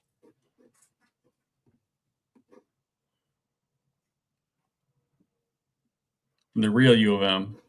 Okay. He seems pretty good. Yeah. So pass rush win rate is like elite. Run defense, pass rush. All seems real good. Yeah. So this is the guy that you take, and then AQ Muhammad is Hutch's backup. So So it's the guy we want. I want him. I would love another edge, especially a high end edge. Yeah. All right. Okay, so now we're picking at 47. So, Sonny Styles is also a guy that I very much want. So I think now we should talk about tackle. So there's going to be a couple guys on the board that could be a Taylor Decker, nailed it, replacement. With a year of NFL seasoning. So the guys that I think we should take a look at are Caleb Tiernan, tackle from Northwestern. Yeah. I think his name is Andre Smith, tackle from Indiana. And Tyler Gooseby, I think his name is, who is a tackle from Texas, who I'm going to get a chance to watch today. So I'd be a couple tackles have already come off the board. There's a third one, Caden. So all of these tackles are listed as tackles because that's what they played this year in college. And almost all of them are projected to play guard in the NFL. So like Duke's left tackle, Brian Parker II, is projected to be a center. And then Proctor Mauigoa from Miami. Who's the other guy? Are all Jennings Dunker Tennessee. from Iowa. They're all projected to be Spencer Fano. He is a like the one tackle. So like if Ruben Bain had not been on the board, that was the dude that I was going to try and take. So all right. So as we're getting close to our pick, is there any need to bounce up a couple spots in I don't fear that one of these guys might take? So he's also going to be a guard. Okay, so let's see here. Yeah, so Gooseby, Tiernan, and like the kid from Indiana is like more of like a third round pick, but I think he's probably Carter Smith. I think click on him. I think that he's pretty good. I mean, where's the pass block? Where is the badness? I mean, 6'5", 313. I mean, it's Decker's significant size that we get, right? So I mean, like, I like this kid. I mean, like, it's not like, oh, he plays at Indiana and they're shit. No, they might win the national championship this year. Like they're playing. He's played his best game when they're their best. Yeah. And so, beating up on so he played really good against Oregon, Illinois. Not bad against Ohio State. And to be realistic, 70s are good grades. Yeah, that's above average for sure. It's above average. So he's playing above average. You're not like, oh, well, he only had a couple 80 grades. Well, those are like real high-end grades. Right. So like you're playing against potentially the best team in college football, and you're still scoring 73.6 is not a bad deal. Yeah. So click out of this guy and click on the kid from Texas, and let's just like kind of compare the game to game. He's up. Yeah. 6'7", 312, a little taller, a little bit bigger. Sophomore, so he's young. Yeah, so he might not even come out. Still high end. Natural left tackle. Yeah, so I mean, if you're looking at the two kids, I think the kid from Indiana is better. Like he's had higher grades consistently, longer, and he's more consistent. Yep. So I mean, like that's not the end all be all. Like it's different playing at Texas than it is at Indiana. Now that especially now that they're in the SEC. But like, I don't know. Like it might just be like Trevor Gooseby's arms are like 71 inches long, and like Carter Smith's arms are like 68 inches long, and then maybe that's the difference. I don't know. Right. But like, Tiernan is also I think a candidate here. But all of these guys are sit and develop for a season. 6'7", 325. And he's overall grades aren't as good. Pass block only, So, yeah. But I mean, effectively, that's what Decker is. I mean, like they don't run behind Decker very often. Yeah, that's because they can't. So, like, right. is a guy like Gooseby, who's got a real good run block grade, does that give us a little bit more that our offense can do? You could actually send Gibbs off to the left instead of always running behind Sewell. Which might be like they might need to do stuff like that because it might take a little bit off of Penny's plate. I don't want him to do less, but at the same time, like I want him to not have to be the guy every single play, as well. So Yeah. I mean, I think Smith seems to be. Now, granted, I have not watched them play, so yes, but just looking at the data, he is more consistently better than Gooseby. yeah, I mean, I agree with that. So I mean, here's the question. He's the 86th player. So like if you're not going to spend the 47th pick on the 86th player on consensus. Now it might Right. also be that after like the Senior Bowl and like the combine and like the offseason really gets going, that like he goes way up the board and then he's appropriate at 47 or what have you. But like if the Lions have some trade offers and you want to go with Carter Smith, I mean, try and fall down 20 spots and see if he's still there, because I bet he will Yeah. be. That kind of thing. Like try and pick up some of the value from trading up in round one, that kind of thing. Because I think So my question then is, why is he 49? Now, this question to you, because I don't watch college football much. So why is he 49, whereas somebody who appears to be better on a national championship possible team is 86? What makes Trevor the standout as far as PFF concerned? I think it's the projection. Like I think it's things like arm length, hand size, like how he's used, like so like one reason that like Jared Goff doesn't get like really good PFF grades is because the Lions don't put him in a position to have to quote unquote do more than he's expected to do, Yeah. right? So Yep. like Jared Goff Our scheme is to do layups. We don't do 3-pointers, right? Exactly. And he just he does layups really, really well. Yes, that's a good analogy. So like, so it's like, okay, you did what was expected. That's average, so it's great, but you do average pretty well, and so I think that like that's probably it. Is that like Texas probably asks more of Gooseby than Indiana asks of Smith, and it's just, like, okay, we're going to project you to actually pick and roll all day long. Yeah, I love the pick and roll. What was that? I always loved the give and go, if we're going to use a basketball term. Like that was always the like, oh, I'm going to go out here, nope, cut back door, straight toward the basket, easy peasy. Like I always, because it always felt trickier to me, and I always loved that. So I mean, there's some like, we've done what I wanted to do in this draft already, which is to basically say like, so of these guys, Kamari Ramsey's the one that I want. This is the true like. And is it worth taking a safety in the second round? I with think the question marks around whether Kirby can come back and Branch's injury. Like, is it worth taking a safety right now? I think it's 100% as opposed to a tackle.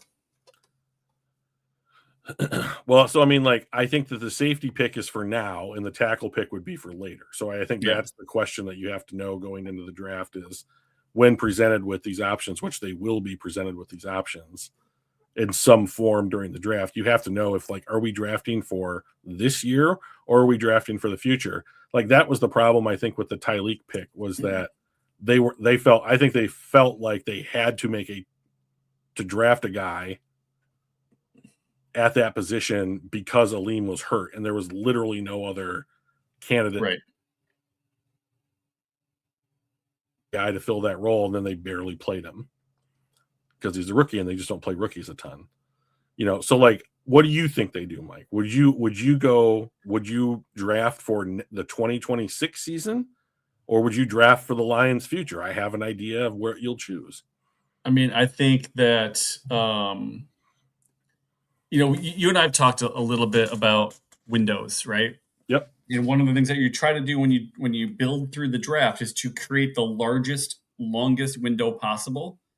And so if you only focus on this year, you're only focusing on a 1-year window. And we want to be good for a decade. So I think that this is one of those opportunities where we would actually focus on the future, and grabbing a guy like Gooseby or Smith would be the way that I would go. just because it also gives us depth. Like Decker, assuming he sticks around, he's 30, what, 5-ish, something like that. So he's at the end of that career. He's easier to get hurt. He's had the pec, issues in the past. Like I would rather go with a tackle that we're going to use next year or the following year, but with the opportunity to get the reps in and get backup opportunities should one of our tackles go down. I'm fine with that. And Decker is 32, just BT does. 32. God, it seems like he should be older. He's a 10-year vet. I mean, yeah. I mean, it's crazy. I mean, so I'm fine with this, and I'm fine with whoever you want to take. Well, let's go with Gooseby. Right. Just from there's probably a reason that he's at 49. If his projection is just that much better, let's go with it. Okay, sounds great. So our next pick isn't until 115. I don't think I can. That's fine. Yeah, I can't change the speed. So we have satisfied our edge needs. We've satisfied our tackle needs. Right. What are we looking at 115 as we're kind of slowly making our way through that? So I think there's a number of centers that you could then take a look at. So there's one other player that I think that I would just take if he was on the board, and that's Drew Aller from Penn State. If Drew Aller from Penn State was on the board at 115, I would not consider anything other than just taking quarterback. Yeah. Penn State had a very unfortunate year this year, and Aller got hurt. And if he's not able to work out, if the medicals aren't available, by the draft, teams might just take him off their board. If I was Detroit, I would take him at our first day 3 pick or even a 3rd round pick if we have one, and just stash him for years behind Goff because he's a 1st round talent and they've done that kind of thing before. But realistically, I would be looking at centers, and I think that you're going to have to overdraft a center at 115. So I would be looking at Logan. I think it's Logan James from Iowa. He went to Iowa, so the Lions will probably love him. Pat Coogan from Indiana. Oregon. These are all Big Ten centers. Oregon has a center that I like that I can't pronounce his name, so he already feels like another Detroit Lion. So I think that if they might all be on the board at 115, but I would be looking at the center position from Iowa, Indiana, or Oregon, and then whoever you like best out of that, I would just be like, snap, take them. There's a number of take the biggest body. Yeah. Well, I mean, that's the thing. It's I don't think that either.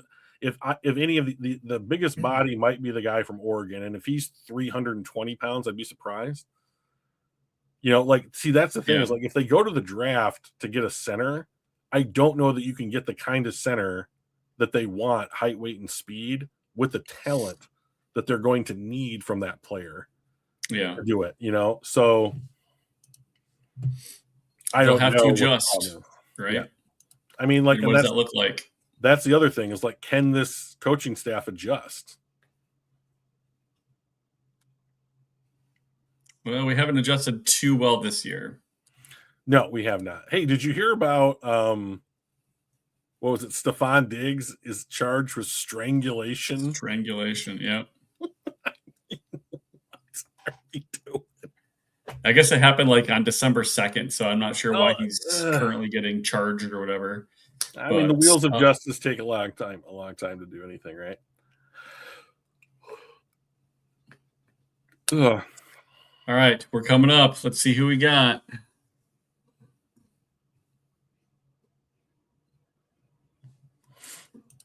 Xavier Scott gone.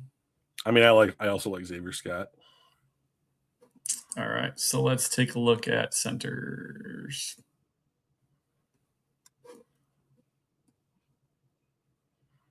Yeah, so the first one is Logan James, listed as a center. It's interior offensive line. You're there. Yeah, I just wasn't sure if there was a further breakdown of center versus guard. So Logan James is the first quote unquote center, and he's at pick 180. So we're drafting him 2 rounds ahead, but Click on first look. Let's see how big he is. 6'3", 300. I mean, that is the quintessential collegiate center now. Like that is 6'2", 290. Yeah, I mean, college is just a different game, right? It's correct. Smaller and quicker. Right. So, I mean, 6'4", 285. I don't know if the Oregon kid is somewhere. 6'5", 310. Now we're getting there. We're getting closer. Yeah, better. Had some Wheaties. Yeah, 277 though. Right. So you're over. Now we're getting to the point where like we're overdrafting by 2-3 rounds. Right. So I mean, like some of these guys that are listed at guard are probably also like center candidates, but I mean, like I don't know that. I can't predict that. And Detroit fan man, you're right. Like tight end is very clearly in need. Like the Lions were playing 3 third-string tight ends in last week's game: Firsker, Zylstra, and Ricci, I believe. So I mean, if Joel Royer is on the board here, I would just take Royer. I mean, like if you're looking for a tight end, like he's 6'5", just 250. 6'5", 250. So he's around the same size as Laporta, you know. But like if you look at what he is a contested catch. He's a jump ball, you know, specialist or what have Really, you. a 6'5" guy is going to be a jump ball guy? Weird. Like, fuck it, right? It's weird, you know. But like, so his run blocking grade is atrocious. You know? So like there are some tight end prospects I like for Detroit. One of them, and neither one of them are on the board for PFF yet. And it's the Ohio State tight end Kazmarek, who is like 6'4", 260. He's basically like another offensive lineman. And then the kid from Indiana, who I don't know his name, but I don't believe that he's on the board either from. So I mean, like, and those are like round 7 or UDFA picks. But like, I don't care if he's a 7th round pick if he's 6'4", 260 and can run block next to Penei Sewell, you know. And the Lions did way too much of this, like leaving an unblocked rusher or like lining up like Myles Garrett on like a third, like a tight end or something like that. I'm like, that's never going to work. I mean, you're just that's a bad play call. So, you know, but like, you know, we took a defensive lineman, we took a tackle. I mean, we could look at corners real quick, Mike, just to kind of be thorough. But you got to click off and just choose. Yeah. So like the kid that I like the most here is Igbenenison from Ohio State, and he is a slot corner. You know, more man than he is. I like the fact that he's got a decent run defense grade as a corner, right? Yep. He'll be in this year's draft, so it's not like he's a redshirt sophomore that might go back or transfer. You know, and like, what's his height, weight, speed, Mike? 6'2", 195. So a little bit bigger than the average corner. Like the average corner right now in the NFL is 6 foot to 6'1" and 190. So he's got a little bit of size on him. So like, I think that this would be a very fine, you know, Ennis Rakestraw level pick, and basically say like, what does the DB room look like? I mean, and no team ever has enough corners. You know, like Dakario Davis is a big corner from Washington who's hurt this year.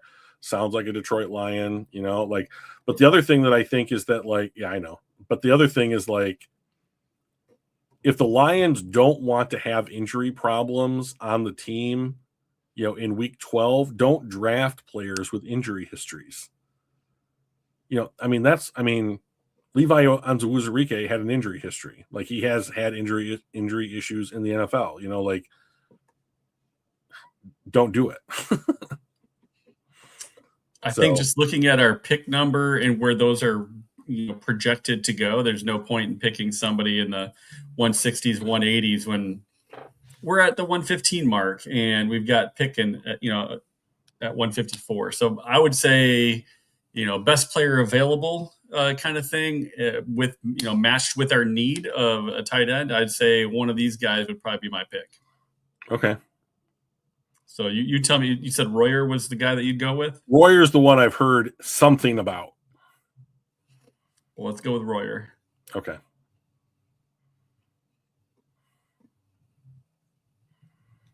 And if you want that to be our last pick, that's fine. Like We'll do one more because I think 154 is going to be interesting because there's going to be cornerbacks that are available and guards or centers that are going to be available. It's going to make for an interesting choice. Then we'll make that one our last one.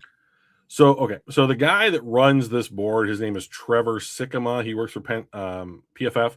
He also has a podcast or like YouTube channel with a friend of his from NBC called the NFL Stock Exchange. And I'm in that group's Discord. And I have been just in there being like, these are all wrong. Like center, yes. But like, tell me why cornerback is one of the biggest needs on this roster. Tell me why tackle is one of the biggest needs on this roster when you don't know whether or not Decker's coming back. Like, are you saying that like backup corner and backup tackle are the biggest needs on this roster? What does D line mean? Like, does it mean because we have edge and you didn't say edge, so that leads me to believe interior offensive line. So what does that mean? Like, because Aleem McNeil is back, you drafted Tyleik Williams, you could potentially re-sign DJ Reader, like tell me what D-line means. Like, there's just not enough information here. So I really dislike the way that these initial like team needs have been propped up by PFF. Largely because I think that PFF is like, there's like, oh, okay, there's like general, like if I was to think about the Dolphins draft needs, I would have superficial insight into what they need, right? I think PFF goes one level below that, but not the level that you need to go to accurately predict any particular team's needs or like what their strategies or like behavior in the draft has looked like over the last couple of years.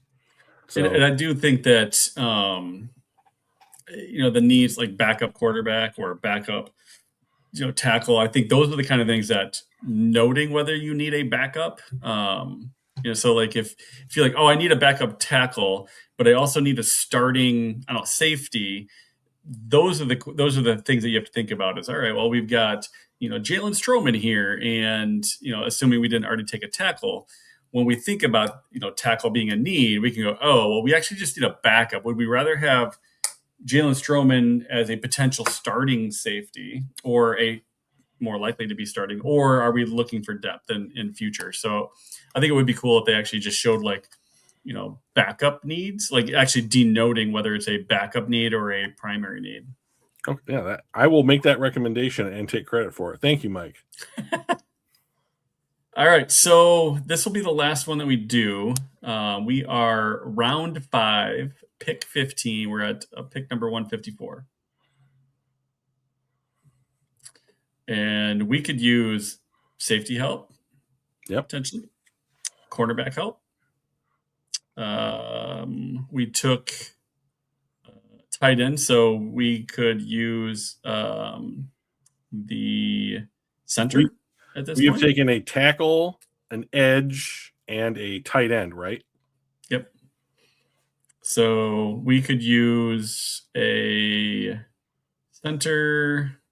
They're all still use a cornerback, and we can use probably a safety. Our top 3. So I think we have the same. Options that we had our last pick. Yep. So it just depends on. Do you want to go with? But our next pick's not going to be till 193. So right. That next best center might be really bad once you get up there, right? So, sure. So that's why I thought this would be an interesting final pick for us. So like. I think once again it comes down to like what are you drafting for this year or next year? So like Ruben Bain, that's an immediate help. Tyler Gooseby, that's a few like we're laying the foundation for something to help us in the future. The tight end pick, I think that's probably helping next year, So it's like I think that we have gone back and forth. So like if we hold to serve, this pick needs to be a future need. Like we are laying the foundations. So I mean, I think you got to take Logan James. The center.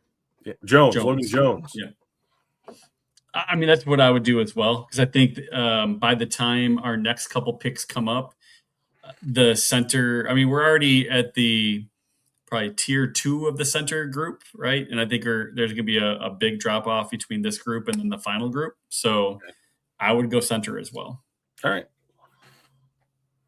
And I just don't think they're going to find a guy that's height, weight, speed, Frank Ragnow. So, right. That kind of thing. So, like, we can just. Yeah, there's no way to end it. You can just close the website, the tab. That'll do it. Yeah. But like that's the thing. I think that's what it is. I mean, like when I went into this season thinking like the Lions can trade their picks out into future years because we might as well stockpile higher round picks in the future because we have so few needs. And then we go through the season and the season is what it is. And it's like, no, maybe there's more needs than we thought, Yeah. But, and so like, but what do you do? I mean, like you also want, I don't think that this team is that far away from winning the division again. Like if they lose so I think even if either Minnesota wins or Detroit loses, Detroit's guaranteed 4th place in the division, which would be great because then we get 3 or 4 teams that finished 4th in their division next year. That will be 3 wins for this team. I would be happy. I would be happy to say right now that the Lions win against all of the other 4th place divisional finishers next year. The Raiders, for example. The Raiders, who I would love to play the last team in the NFC South. Right. So like if the Lions are roughly the same team next year as they are to this year, I mean, that's the difference between having an 8-win and an 11-win team. And the Lions, I mean, just because of that, the Lions are probably in the playoff race on tiebreakers no matter what, even if they play the same and don't get I think we're good enough to split with everybody in our division, at the very least, right? I hope so. And like Micah Parsons will probably not play for the Packers right off the bat next season. Like we haven't talked about that, but the Packers have gone all in. They traded a good run defender in Kenny Clark and 2 first-round picks for Micah Parsons, who then played 2/3 of the season, got hurt, and we'll see where he stands next season.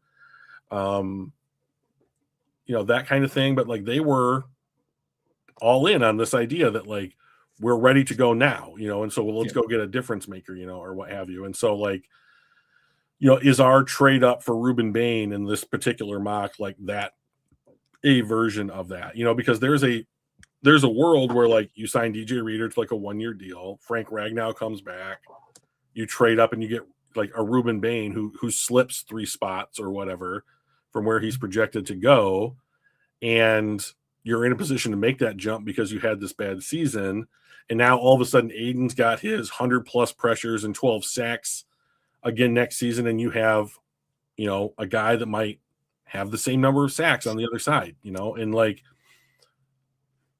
I think that like there's a real world out there where the Lions are slightly less injury prone, and 1 or 2 things happen. They go from an 8-win team to a 12-win team, and you're back in the playoffs. And then of course anything can happen. So, I would love to do like positional group breakdowns with you once the season is officially over. To me, the season is over and everything. So you're eliminated, right? Yeah. Like when you are no longer eligible to make the playoffs, your season is done and you should change gears. Like my pride comes from winning football games that matter and not ones that don't. So.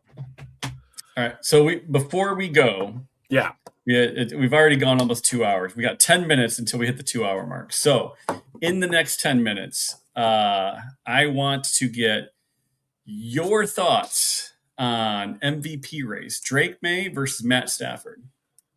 Until the Atlanta game, I thought it was very clearly Matt Stafford, and then throws 3 interceptions on Monday Night Football, and he still has the same number of interceptions as May. So it's not like he went, May has far less or whatever. But like, what are your thoughts on the MVP race, and who would you pick and why? Well, so I believe that the MVP race is not determined by stats or by grades or by that kind of stuff. I think it's driven by narrative. And I think you're probably right that, like, as of the Atlanta game, Matt was in the driver's seat, and then he goes out and puts up a dud against a bad, I think Atlanta's a bad team. They're 7-9. They're basically a game away from 500, but they're not good. They should have beat them. Right, exactly. Like this is almost did anyway. Yeah. Even with that, they still almost came back and beat them. Did you see that catch by Puka that wasn't quite a catch because the ball separated like this much? Oh my God, it's very close. So good, so close. He's very good. Yeah, but the Rams are perhaps the NFC's Super Bowl front runner. You should beat a team like Atlanta, I think, pretty handily, and they did not. Yeah. However, trap game for sure. Yes, and so then on the other side of it, I think that the thing that I would say against New England is that this is a team that was obviously fourth in picking, second in the draft last year, something like that. And they are playing an unbelievably easy schedule, but easiest schedule since 1999. They have beaten the Bills. Oh, I'm having a hard time even finding a worthwhile. It's they've only beat one team that's over 500, I believe, and that was the Bills. Yeah. So then they lost to the Bills like 3 weeks ago, and then they have beaten the Ravens, which is the only other worthwhile team I think on this list. But they have pummeled, I think, a lot of these other bad teams. But it's just littered with bad teams. I did a little bit of research on that, so because I'm like, it's the easiest schedule since 1999, 26 before Drake May was born. It's the easiest schedule, and so I was looking at the point differential in their opponents. Right, so LA played 10 games against teams with a positive point differential. In other words, they scored more than they gave up, for a total positive point differential of plus 935. Those 10 teams. They played 7 games against teams with a negative point differential of a total of negative 617 for an overall of plus 318. New England, on the other hand, only played 4 games against a team with a positive score differential, and it was only plus 214. They played 13 games against teams with negative point differentials for a total of negative 1,281. So their overall for the season point differential was negative 1,067 for their opponents versus LA's plus 318. It's like a 1,400 point differential between the two schedules. It is absurd. It's like historically bad schedule, but they beat them because you should beat teams that are 1,000 points given up more than that they've scored. But anyway, you were kind of talking about the strength schedule, and I was looking that up. I'm like, that is crazy. I don't really care about so you're a Matt Stafford fan, right? I am. But I still think it's his right now. He just can't have another really bad game against Arizona. That'd be bad. He had a bad game at the wrong time. At the very end, where it's recency bias, right? Correct. And like human beings are human beings. So that's gonna come into account. Yep. And like I do think that like New England is like, oh, the resurgent New England Patriots. Mike Vrabel is in talks for head coach of the year, right? Or whatever, as Sean McVay probably is.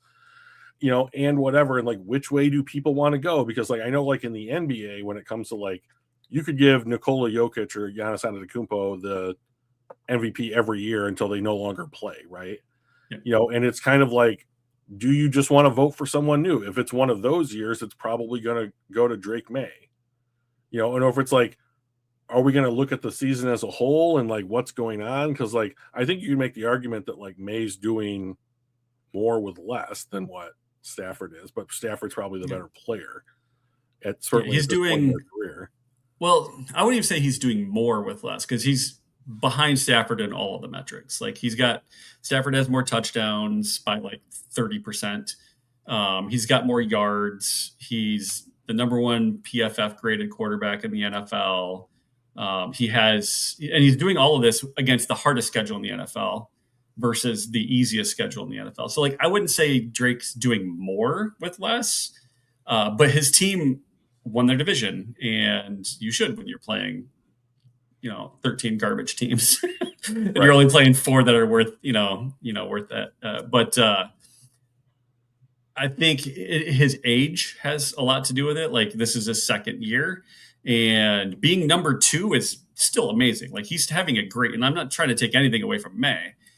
You can only play the people that they tell you to play. Like, he didn't get to pick his schedule. So, but at the same time, the difference to me, the difference in the schedule matters. If you're going to put up 5,000 yards, but it's always the bottom 3 teams in the NFL, that's different than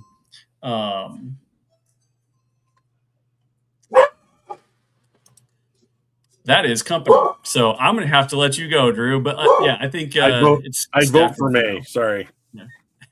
That's fair. That's fair. I'll be curious to see what the next game is, but I got to bust because we got people at the door. All right. See you later. Happy New Year, everybody. man. Yeah, you Yeah. too.